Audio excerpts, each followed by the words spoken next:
Seahawks fans, wherever you may be.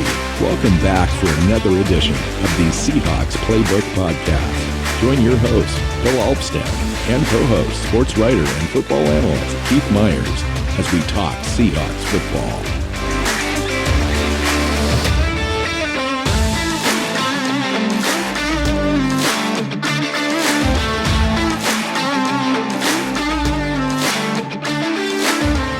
Hey Seahawks fans, welcome back to another edition of the Seahawks Playbook Podcast. I'm sitting down with Keith.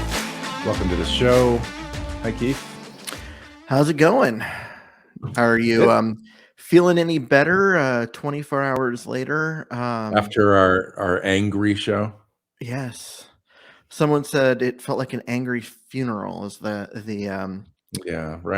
comment that that I saw, which I thought that was actually like hilarious. So I'm like, it's funny. I can talk over you and lash out, and it usually doesn't initiate a tangible response from you.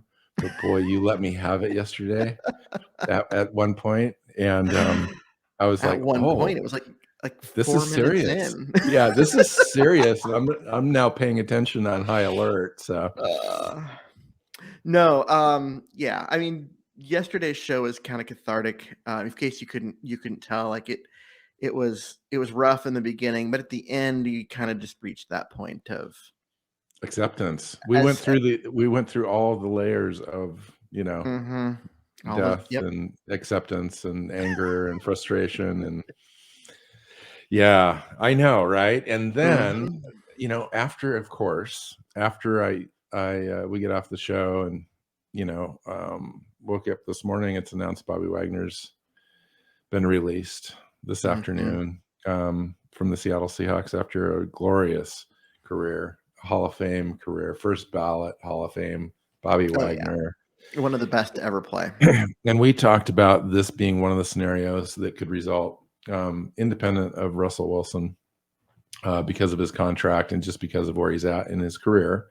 And sure enough, the Seahawks released him without any compensation whatsoever. They just could not take that $20 million cap hit given where he's at. And I think I heard somewhere where they went to Bobby and said, hey, do you want to restructure? Do you want to? And he was not willing to. So they went ahead and released him. So what do you think? I mean, if he wasn't going to restructure, and basically they were asking him, to take a pay cut.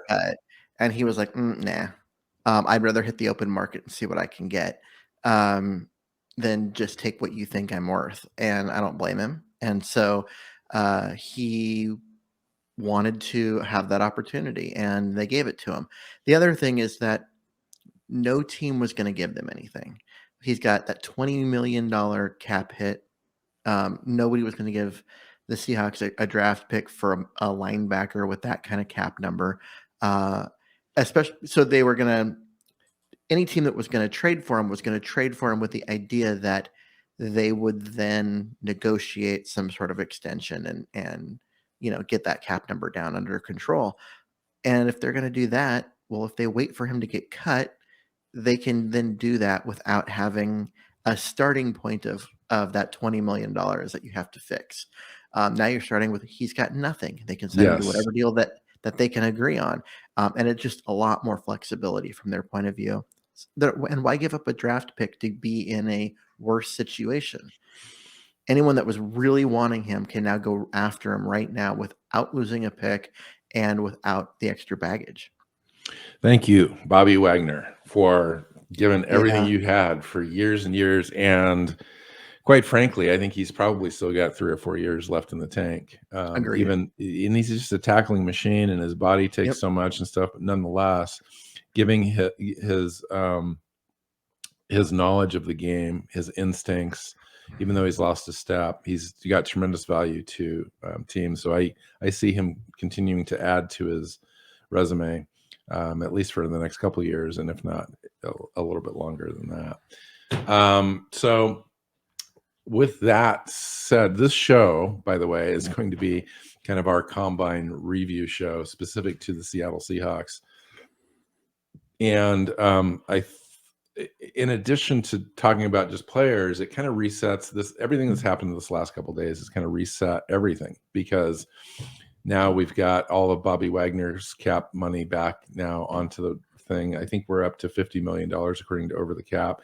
Yesterday, you and I were talking about the impact of the Russell Wilson deal. Apparently, we were off a little bit, at least so far, on what that actually means as far as cap relief to the team. Apparently, it only made about $1 million difference on the positive to the Seahawks, and you add that to the Bobby Wagner thing at close to 17 million, and we're right at about $50 million of available cap space, which is significant. It puts us right in the top 2 or 3 teams there. As far as draft capital is concerned, we're going to talk about the combine today. We've reset the draft capital that the Seahawks are going into now. Now, regardless of what you think about the Russell Wilson deal, and we can kind of get into that as we talk about quarterbacks today a little bit, but it is what it is. And now we've got the compensation. We know what that is. We're going into the 2022 draft with a first-round pick now, 9th overall. We've got 2 picks in the second round, 40 and 41. We've got a pick in the third round at 72, 4th round at 115 overall, 2 fifth-round picks, 152 and 153 back-to-back, and then a 7th-round pick, 227. So we come in with some ammunition now that we didn't have prior in all of our conversations leading up, as far as prospects, what the Seahawks might do, all of our mock drafts, the kind of players we were focusing on. Now we get a chance to double up in that second round, right in that sweet spot at 40. But now we get the additional 9th pick overall, which is pretty valuable. Mm-hmm. So what are your thoughts initially, before we start talking about players, what this does to the Seahawks' ability to move around in this draft, to accumulate a lot of depth and young talent? Well, I mean, yeah, you have all their entire draft strategy and everything that they could do changed drastically with this, because they went from having their first pick down in the 40s to now having the 9th overall pick and having 2 second-round picks. So yeah, because now they've got 9, 40, and their old pick, which I don't remember the number, but even if they want, they could take that 9th pick, drop down to 12th, and add a 3rd-round pick. Yeah, and just continue to load up on those 2nd and 3rd-round picks, and still get a good player at 15 or 12 or whatever they end up picking. So yeah. So let me show you this, because I ran this mock draft about 15 minutes before you knocked on my door, and here we are. I'm going to share my screen really quick and show you a mock draft that I just did with a small little trade. And what I did is I traded with the Cleveland Browns, our 9th pick overall. I moved back to the 13th pick, picked up round 3, 78 overall, round 4, 105 overall, round 6, 191. That's a little rich. It's probably, one of those picks. The 378 is realistic there for that move back. But nonetheless, I just thought I'd show you what I could do. So I dropped back to 13. I was still able to get Malik Willis, which I think possibly is a target.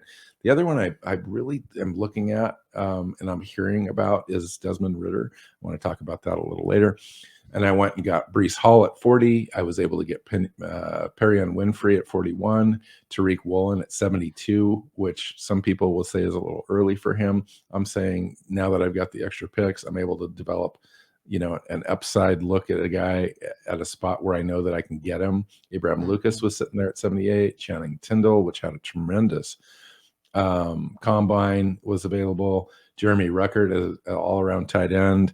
Brian Asamoah had a great combine. Zamir White had an outstanding combine as a running back. Cameron Jurgens is an inside center prospect.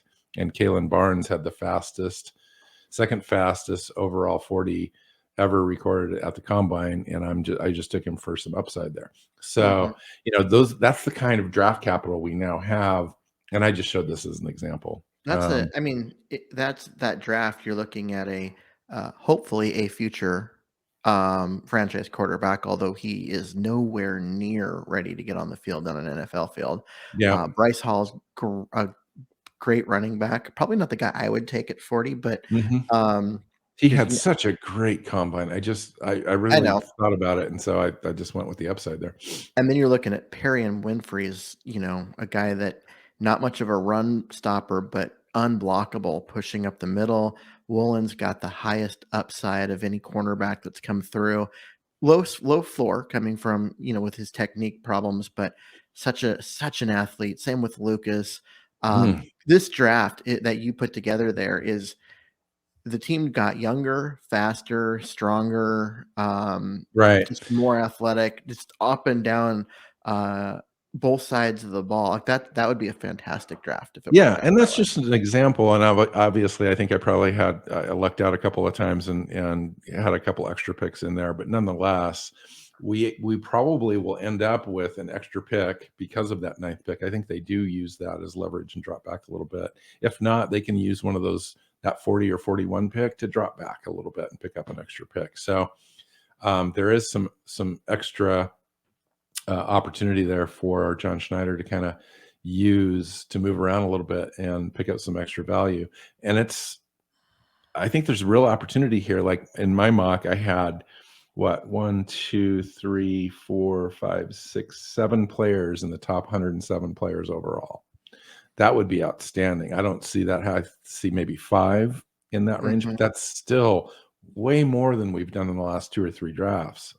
It's been pretty lean for the Seahawks for many years, just because we've been picking in the late rounds in the last couple of years with Jamal Adams trade. So this is kind of an exciting time to remake the roster. Well, and I don't think they're done acquiring picks before this draft. At this point, there's no reason for Carlos Dunlap to Yeah, play after Bobby in Wagner's let Seattle, go, you can see the writing on the wall. And right? when you take a look at the over the cap, when you go to 2022's cap space, we literally are riding now on $40 million of dead cap space in 2022, which really Yeah. kind of hamstrings the team a little bit, even though we have $50 million overall after Bobby's release to play around in free agency, which is great. That dead cap space is really eating a lot, and it all goes away in 2023. So it seems Hmm. to me like, and you talked about this strategy last night about getting younger, accumulating assets, and playing for 2023 and beyond. In 2023, the team cap space goes up to $142 million. Yeah. And so And you we end only up, have 20 players under contract. yeah. See, they're in a position now where, honestly, guys like Carlos Dunlap have no value to this team because they're an older player in the last year of their contract. This But team will, he does have 4,200,000 in dead cap with no savings if we cut him or release him. who So there cares? is there any incentive to release him at that point, other Yes. than just to No, make no, a you don't. space on the roster? I mean, you can do that, but why release him? His cap number for his talent is $4.2 completely, million. Yeah. yeah, it's not bad. And so to a team's going to want him. Hmm. Go get a draft pick for him that you Yeah. can Yeah. use. No. You're right. You're right. Yes. So, and I mean, you look at him. He's not the only one. There are other guys out there that I'd be like, go make a move. If you can get anything for Jamal Adams right now, you take it. Get out from underneath that contract. It's a brutally bad contract. His cap Um, number this year is 9.1 million. If he's got, here's the problem with Jamal Adams, Keith. He's probably more valuable to us this year, quite honestly. And next year, maybe dump him and do the whole trade thing, because this year he's got $30,400,000 in dead cap mhm. and a negative 21 million point or 21.3 million in cap savings. So we'd be upside down on that contract so poorly. I think he'd be more valuable to hold on to, at least this year. Explain the value of having a player that is going to hurt your draft position next year I by don't know. being I mean, he good. might be a +1 game on the roster with this roster now. Yeah. I mean, I know. If you trade him You now, still need some pieces. But if you trade him now, is he tradable with that contract? He probably would be, since Seattle would be eating quite a bit of that. Seattle ends up eating quite a bit of it. They eat it this year, so they get it back next year. And you're going to be bad this year. I don't care what Pete Carroll and Sean Snyder say. This team is going to lose a lot of games. They're going to be bad. And if you're going to be bad, get out from underneath your bad contracts. Take the negative hit and just let it go and recognize you're going to suck anyway. So if you have to play a bunch of undrafted free agents in order to fill your roster because you took cap hits on trades like that, do it. Who cares? You're going to be awful even if you keep him. So let him go. So that way, a year from now, you've got that cap space back and the draft assets that you acquired. Accumulate. Yeah, I agree. So yeah, I mean, it would even make sense at this point to take future draft picks for players like Jamal Adams. Instead of taking a 2022 away from somebody, maybe you take a 5th round 2022 and then you take a 2nd round 2023. He's off your books and you've accumulated that asset for next year. Just a little quirk in the whole Seattle cap space thing now. Poona Ford has become the highest paid Seahawks player in 2022 now, just eclipsing by $25,000 Tyler Lockett. And Tyler Lockett's openly being shopped, I hear.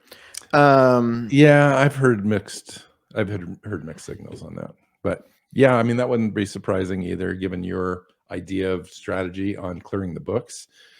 But they still want a roster to compete with in 2023 if that's the plan too. So you don't want to jettison everything you've got. Yeah, but you look at where Lockett is. I just don't see. Are you really competing in 2023 or are you competing in 2024? Yeah, well, you're going to start. You're starting the clock over. You're starting the clock over in 2023, but you don't expect to truly be competitive for a Super Bowl until your quarterback's 2nd year. And so at a minimum. Yeah. And so you're looking at, how old's Lockett going to be? Is he going to what's his contract look like? Are you going to be able to keep him around beyond that? You would think too, somebody might flip a 1st round pick for Tyler Lockett right now, especially if Seattle's eating a ton of his contract and he's got a serious upside still. I mean, he's coming off 4 straight years of 1,000 yards receiving. He's a good player. He's a top 10 wide receiver in the NFL by almost any measure. Yep. Except for reputation. Yeah, and that would and should, in fact, maybe a team like Denver would come after a guy like Tyler Lockett. Especially if Russ is like, hey, you know what? Go get me my guy, because he and I play well together and you won't be sad about it. I mean, problem is that Denver does have a lot of weapons, but I mean, maybe we get a younger player in return on something like that. I don't know. Yeah, I mean, Denver also doesn't have any draft picks now for which to trade for because they gave them all to Seattle already. So let's talk about some players out of the combine. I loved the combine, actually. It was kind of a fun watch this year. Lots of players stood out. I've got just random players to talk about, Keith. I don't know how you kind of put your list together, but I was just going to talk about some guys that are kind of on my Seahawks radar. I thought I'd start with Abraham Lucas. I thought that I was really impressed with the athleticism that he showed. He ran a 4.92 straight line 40, which is fine. His 10 split was great. At 6'6", 315 pounds, ran a 4.4 short shuttle, and a 7.25 cone. He met with the Seahawks in Indianapolis. We know that. So that's an important factor. But when I watched him in the drills, Keith, that was the most impressive thing for me. The guy was smooth. His feet were quick. He looked really good. Out of all the prospects I watched all the way through, he was one of the most impressive, athletic, fluid, moving human beings out there. Yeah, for at that size, especially, like, he moves well. His feet are great. And he did better on things like the bench than I expected him to. So With those long arms, yeah. So he's a guy that I would watch. So I've got a question for you. So this guy has 42 starts in college football, and Yes, all he of them did. came at right tackle. But he's Okay. got so many attributes that say that he's a left tackle in the NFL. Where do you marry that up? How does that happen for NFL teams? What do they do with that? So what NFL teams do with that is you draft him, you play him at right tackle as a rookie, and you let him learn. And while he's learning, you also get him reps at left tackle during practice and whatnot. And then you make the change at some point. Either your left tackle gets hurt and you move him over there and let him learn on the fly. His at some point in his rookie year, or you wait until the next off season. And when you need, now you need a new left tackle because you traded one or you released him, and you move him over and you let him live there. He is a left tackle prospect because of his footwork, because of his ability to move, his long arms, his ability to protect, all of those things. He's a left tackle in the NFL. But you're right, he's only played right tackle. He needs an opportunity to do what he does, like it, which is being right tackle. Let him be comfortable there while he takes his game from college level to pro level, and then move him over. So he can I wouldn't move him over in week one of his rookie year, because he's both taking that jump from college to pro, and you're taking him from right to left. There's just two different things. I would bring him on a little slower than that. But So one thing that I'll admit too is I watched this entire combine and I took notes for these shows that we're doing on the combine for all players, with the idea that we weren't even going to be starting our picks until 41. So most of the guys I wrote notes on are guys that are, second, third, fourth, fifth round guys. Now with the 9th pick, we've got an opportunity to go up and have a look around a couple of players that had outstanding combines that I didn't think we would even be in the neighborhood for. One of them would be Trevor Penning, Keith. Yeah. So what do you think about that? Oh, man. Like, his combine was outstanding. Yeah, he's a guy. Trevor Penning is a guy that I've liked, through this process so far. At one point he was looking like he was going to be in the 40s. I'm like, Seahawks, go Yeah, get him. right. And this was when we thought it was going to be Russ. I'm like, you go get him a franchise left tackle that you can stick out there, and Russ is going to love that. He's going to be an improvement. It's going to be awesome. Now you're like, okay, he's not going to be in the 40s anymore. He's going to be a first round pick. He's going to be, somewhere in the teens probably. Okay. So you're at 9. If you're going to trade back to 14, right? And Seahawks solve their quarterback or decide to pass on Malik Willis. A guy like Trevor Penning is definitely in their short list. I can guarantee it. He's just perfectly suited for what the Seahawks want to do at 6'7", 321. Super athletic. The wide zone thing is wide open for them. He was the highest graded tackle in the run game in college, all of college football in 2021, with a 99.9 run grade from Pro Football Focus. Now, I take that with a grain of salt. Obviously, you do too with the Pro Football Focus stuff. But nonetheless, the guy is just a complete road grader. We saw him at the Senior Bowl just tear up defensive linemen. And the defensive linemen were kind of owning the Senior Bowl. And he was the one guy that really stood out. So a couple of other linemen that I thought I'd mention is Cole Strange. We had talked about the Seahawks need at the center position if they don't address that during free agency. Here's a guy that could be a mid-round look, although he is moving up. Indications are that he could be to come before pick 100, but now we've got 4 picks before 100 in this draft, and right after I think 100, we've got a couple of picks there too, or at least 107. Ran a 4.03 4.5 short shuttle, 10-foot broad jump. He's got 33-inch arms. Every indication too is that he was an outstanding interview at the combine, and he's a guy that met with the Seahawks. Yeah. Another guy I like. And then interestingly, one of the guys that had stood out in a way that I kind of didn't expect him to was Zion Johnson, the guard center out of Boston College.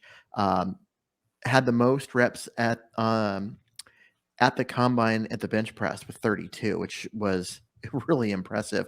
Liked what I saw there. I expected it to not be quite as, him to not be quite as strong in terms of like that kind of strength, because it just didn't show up at times. And so for him to have that, it's like, okay, that means he's not a guy who has to work on functional strength. He's a guy that needs coaching on how to use that strength and do more with it. And you can work with that if he's already got it. And so that was a good one. And then the other guy is the right tackle, the guy just a second. Where do you think that Zion Johnson goes in the draft, Keith? Currently, right now, Pro Football Focus has him ranked 41 overall. Let me see. Where? Yeah. Go ahead.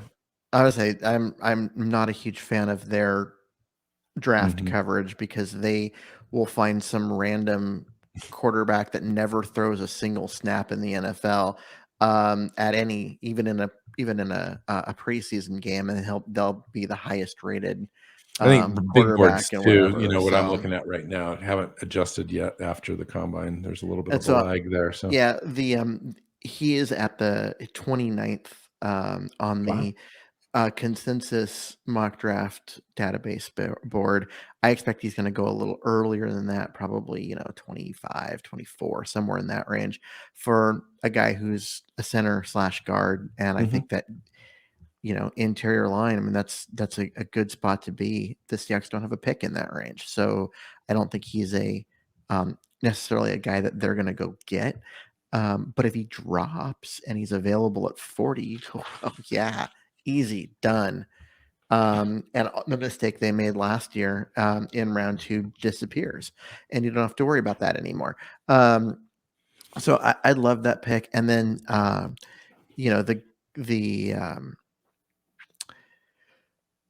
guy the right tackle, that is what I started with before, the guy that I like, Sean Ryan. Yeah, there's talk about him possibly moving inside. Yeah, I mean, there is. I think he's too tall for that. I think he's a right tackle, and it's going to be a good one. But you look at things like a 33.5-inch vertical jump is, the best of any offensive lineman. That just shows you his leg and core strength, ability to jump that much at that size. That is impressive, and he just moves well, and he's just super strong, and he's going to be a road grader. So another guy that I think he's a guy that I'm going to continue to watch, because I still think he is a underrated player by the NFL, or at least by the NFL media. I'm going to jump around just a little bit, and I'm just going to talk about players that I know that met with the Seahawks at the combine. Okay. And the first one I'm going to mention is really interesting now that Bobby Wagner is no longer on the team. Troy Anderson from Montana State. He had an outstanding combine. Outstanding, like one of the best linebacker shows up at the combine, really. 6'3.5", 243. He was a top 5 guy in the broad jump, ran a 4.4 240. Bobby Wagner ran a 4.4 540. So the 5th fastest 40 time by a player over 240 pounds since 2003. Super athletic, high character guy. National Defensive Player of the Year for the FCS. Super athletic, versatile, speed. He's definitely on the Seahawks radar, I would have to imagine, in that 3rd, 4th round range. Channing Tindall had an outstanding combine. Ran a 4.47 at 6'2", 230 pounds, 42-inch vertical, 10.9 broad jump. Christian Harris, 4'4", 40, 11 foot broad jump. I mean, the overarching athleticism in this combine was just crazy, Keith. D'Angelo Malone, Western Kentucky, had a great combine as an edge guy, 6'4", 240 pounds. Arnold Beckety from Penn State had a great deal. Perry and Winfrey as well. We talked about Perry and Winfrey before many times. He's got a post-combine visit. He's one of the first I've heard of that has a post-combine visit set up with the Seahawks prior to the draft. Logan Hall met with the Seahawks there. He's 6'6", 283. So this basically the same as Shelby Harris that came on from the Denver Broncos. He's that kind of player. Travis Jones is just a stocky run stuffing nose guy. Those are the guys that I wrote down notes that I had confirmation on Seattle meeting. Is Jordan Davis available at 9? Yeah, right. Defensive tackle out of Georgia. I mean, there's two players. There's 3 players that I saw that were available that I really stuck out for me, other than the tackle we mentioned earlier, Penning. Amon Gardner, Sauce Gardner as a cornerback at 9. One of the best corners probably come down the pike for a while that would be available there. Malik Willis, obviously, that we talked about. Jordan Davis is the guy, and then Jermaine Johnson would be the other guy that I think that the Seahawks were probably going to be very interested in. So Jordan Davis, I don't think he's there at 9. I honestly don't. If he gets past 6, I'm going to be. If he gets past 6, I'll be surprised. But this is to give you an idea why I'm talking about him. If you look at like the broad jump and that explosiveness, that particular test shows, he jumped 11 inches more than the second best defensive tackle. He jumped 10.3. The second best defensive tackle jumped 9.4. I mean, just crazy. He basically he tested in like the 95th to 98th percentile in every single thing that he did. Yeah, he did. He's just 340 pounds and he's running a 4.8 40. I mean, imagine jumping over 10 feet from a standing broad jump as a 340 pound individual. Yeah, that's some explosiveness in your legs. That is explosive. And it's not like he's just a workout warrior athlete that doesn't have skills. It shows up on tape. It shows up on tape. He's just straight up dominant. Yeah. And I would not complain in it for anything if we stayed at 9 and picked that pick. Now, if we dropped back and he was still available and we picked up extra value and he was there, and say it was the difference between Jordan Davis and Jermaine Johnson, that's a really nice problem to have. Yeah. But I would choose Jordan Davis because that's the anchor. He'd be the anchor to your defensive line for years to come, where you build around that. Teams have to pay attention to him every single play, know exactly where he's at, double team him. It gives the opportunity for other players, even lesser players at the defensive end position and at linebacker, to be able to make plays. And he makes everybody around him better. Jermaine Johnson, he's fantastic. He's an athletic freak. He'd be amazing on the edge, but he's a one-trick pony out there on the edge. A guy like Jordan Davis is in the middle, clogs the whole thing up, gives you the penetration factor, makes everybody else around him better. I would do the Jordan Davis pick. Oh, absolutely. I would take. I mean, if Jordan Davis is there at 9 and they don't take him, I'm not really going to be happy in no matter who they get after that, because this guy, he's the best defensive tackle prospect that, in my opinion, since Ndamukong Suh. Let that part set in for a minute. The best defensive tackle prospect since Ndamukong Suh. And it really shows up on the tape. It's not like we just discovered this. It's been going on all season. He's just been the dominant force there at Georgia, and really makes the whole thing work there. I mean, and he doesn't get the credit because there's just so many players making plays all over the place. Yep, and that's the thing. He's the guy that does the dirty work. Because there's so many players, he doesn't have quite the stats that you'd expect. But he's a defensive tackle, and they don't ever tend to have stats. But it also meant that, teams like other guys were making plays, you couldn't focus on one guy. And he's the best player on the best defense. And All I right. would, you got to take him. You got to take him. I want to go back crazy, to Keith, that we're having this conversation. I'm literally just trying to imagine Seahawks with a top 10 pick. It's like these options now, these type of players just have not been available to the Seahawks for so long. Last time the Seahawks had a top 10 pick, Earl Thomas and Russell Okung were the picks. And Earl Thomas, I think they dropped back and took him later.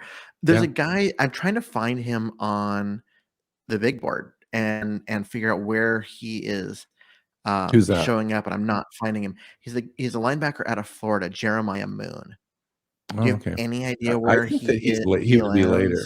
Yeah, I think he's in the 120 to 40 range. Maybe he's listed as an edge because I'm not finding him in any way at all. You can do a name search, I think. And maybe, so he's maybe not. Well, just look at the linebacker. Oh, there is 217 as an edge player. So why are you excited about that guy? So here's the reason why I'm excited. I'm not excited. I'm interested in him. 6'5", 250, 35-inch arms. So he's big for that. But his vertical jump 40.5, broad jump 133 inches, 3-cone at under 7.1, short shuttle at 4.55. This guy has, with the exception of the 40-yard dash, which was 4.76, everything else on his testing says this is a guy who could play cornerback in terms of how well he moves. Except for that at 6'5" and 250, he's probably not that. He's a linebacker, so he's got linebacker size, but he's got cornerback's ability to move in space and agility and power and coverage ability. Just athletically really interesting to me. And he's a guy that was not on my radar at all before the combine because, well, there's a reason why he's listed down there in the 200s. As a sixth round pick on the big board. So I'm interested to see what happens with him. I need to go do some research because I don't know anything about him other than his combine. So just a guy that popped it to me, and I was like, I gotta go figure out what's going on here.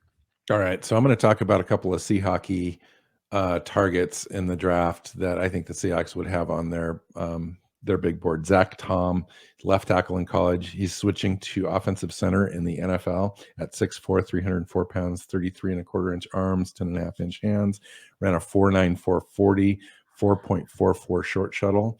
It fits the mold of the new center that I think the Seahawks are going to be looking for to fit this outside zone type scheme. Just a name to watch in the middle rounds. I did write down Jelani Woods from Virginia at 6'7", 260. Ran a 4.6 140 at that size, 24 reps in the bench, which was tops for the tight end class. He's now they've got their new guy, Noah, from the Denver Broncos. So Jelani Woods might not be a target, but I thought that was interesting. The other guys that they would be looking at, I think, possibly in kind of that either hybrid role where they do both inline and receiving ability or just inline, would be Greg Dulcich at 4.37 short shuttle and a 7.05 3-cone, which are outstanding. And then Jeremy Ruckert, he didn't test, but he is meeting with the Seahawks, I understand. Another guy that I thought really helped himself in the combine, I mean a lot, and the Seahawks I think would consider later in the draft would be Zamir White. 6'4", 214 pounds, ran a 4.4 40 with a 33-inch vertical and a 10.8 broad jump. So he's extremely explosive. Really helped himself out. Had some injury concerns in college, but he's a guy that totally fits their profile. Wide receivers had an amazing outing at the combine this year. This group of wide receivers is fast. They had 18 wide receivers at the combine that ran 4.49 or faster, and 9 ran faster than 4.4. So in the 4.3s. Velas Jones, which I thought would come in at like 4.3 or 4.7 or something like it. We talked about him a while ago. Came in at 4.31. Alec Pierce, who's a bigger guy at 6'3", 211 with a 40.5 inch vertical, ran a 4.43. Calvin Johnson 4.32. Christian Watson 4.36. Sky Moore. Not that Calvin Johnson. In case Calvin Austin. Sorry, Calvin Austin. Yeah. I wrote notes down for Devontae Wyatt out of Georgia at 4.7740 at 6'3", 304. Now imagine this. Jordan Davis ran a 4.78, so 1/10 of a second slower at 341 pounds. That's crazy. Joshua Pascal, I thought at defensive end had a great combine at 268 pounds. He had a 37.5 inch vertical, which shows the explosion that the Seahawks like there. Sam Williams had a good combine. Amare Barno had a good combine, kind of a round 4 guy, but at 6'4", 246 pounds with 34-inch arms, very long, 37-inch vertical, ran a 4.3640. 4.3640 for a linebacker, edge rusher. And this is a later round guy. This is a guy that was initially projected in the 5th round range. This crazy Quay Walker had a 4.5240 at 241 pounds. So there's just so much talent there. Cornerback. We talked about Sauce Gardner. I thought he had a great combine. MJ Emerson is a guy that I thought has been a little underrated. Ran a 4.5340 at 6'1", 201. Tariq Woolen, Keith. Oh man, had a great combine at 6'4", 205, 34-inch arms, ran a 4.2640 and a 42-inch vert. And that's the only 2 drills he did. He did not do any of the other drills, which was a little disappointing. I wanted to see him do the 3-cone and show me his change of direction between that and the short shuttle. I wanted him to give me that. Part of the reason was that they didn't show the 3-cone very much as well as the short shuttle because it came after the workout drills. So it came very late in the evening, and a lot of guys opted out and all that kind of stuff.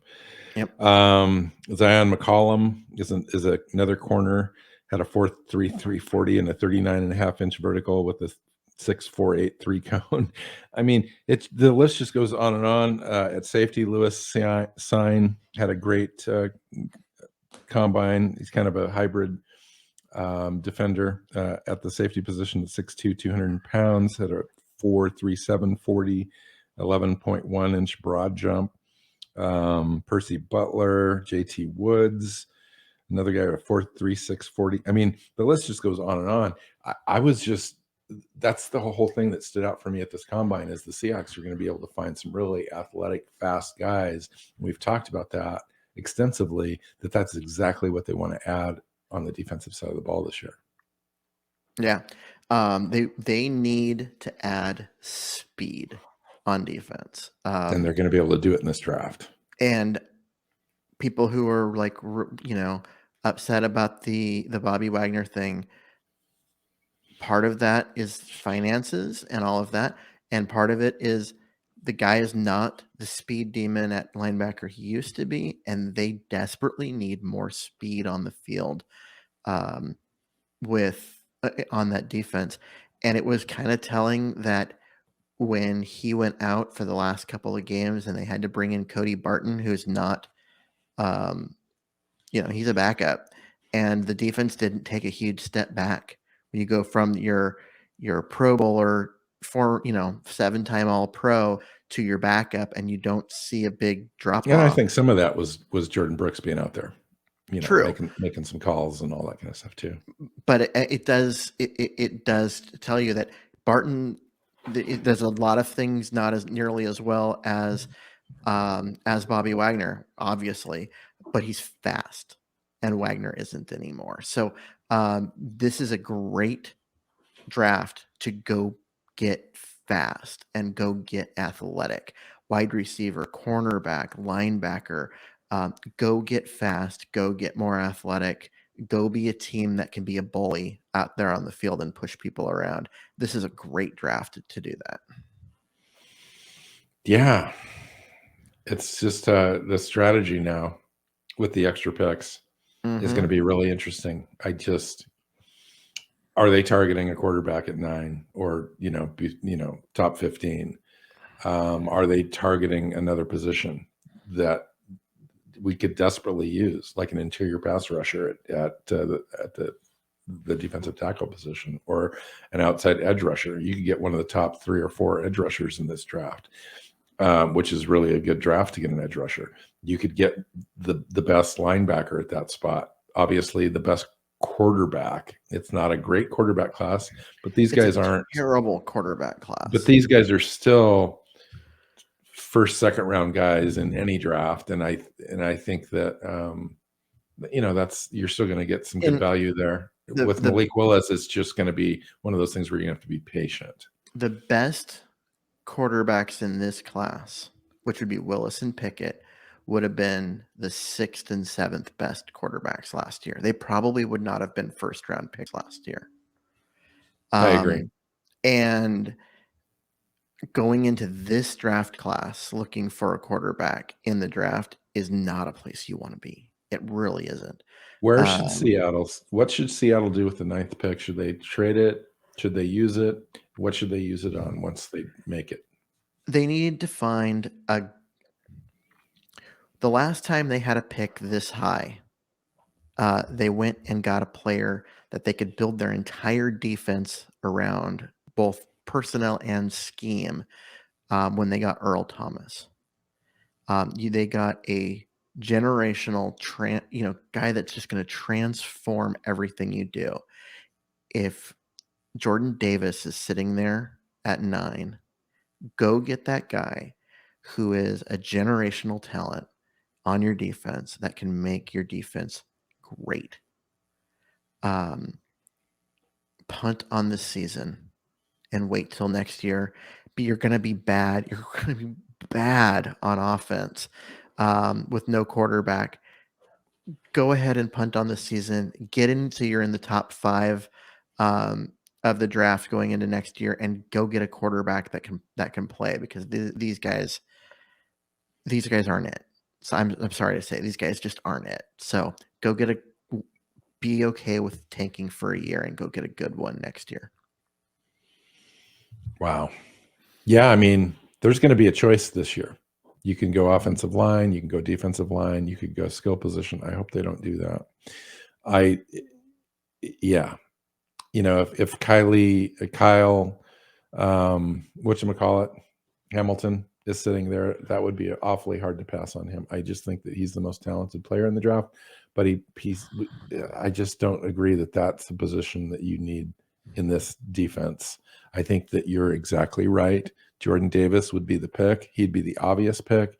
He'd be the pick I'd be most pleased to come away from the draft with. And then everything else just kind of falls into place after that. Trevor Penning would be another one that I could anchor. You could anchor your offensive line around a player like that.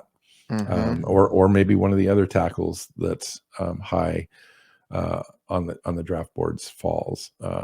I wouldn't mind that either. Just investing in the offensive line like that, I think, is a great thing to be able to do, to give your new quarterback, whoever that may be, an opportunity to have great protection for years to come.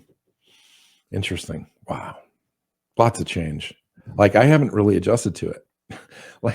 Just thinking about the new draft capital, thinking about a team without Russell Wilson, how you plan that team, how you figure that out, it's just going to be hard. I think the better idea for the Seahawks this year is what you just said: figure out that defense. This would be the great time now to address the defense. There's so much defensive talent in this draft. I think that's where the talent's at, especially with picks 9, 40, and 41, and 77. My goodness, if you'd spent 3 of those picks on defense and 1 on offense, I would have no complaints at all. Yeah. All right. Let's get out of here. Find Keith on Twitter at NarsNFL. I'm at NWChawk. You can find us on YouTube Please subscribe in your favorite podcast platforms. So until next time, take care, guys. Go Hawks. Bucks. Seahawks Playbook Podcast listeners, thanks for joining us for another edition of the show. You can find us on Twitter. Bill is at NWSeahawk, Keith is at Myers NFL, and the show is at Hawks Playbook. You can listen and subscribe to the show at SeahawksPlaybook.com.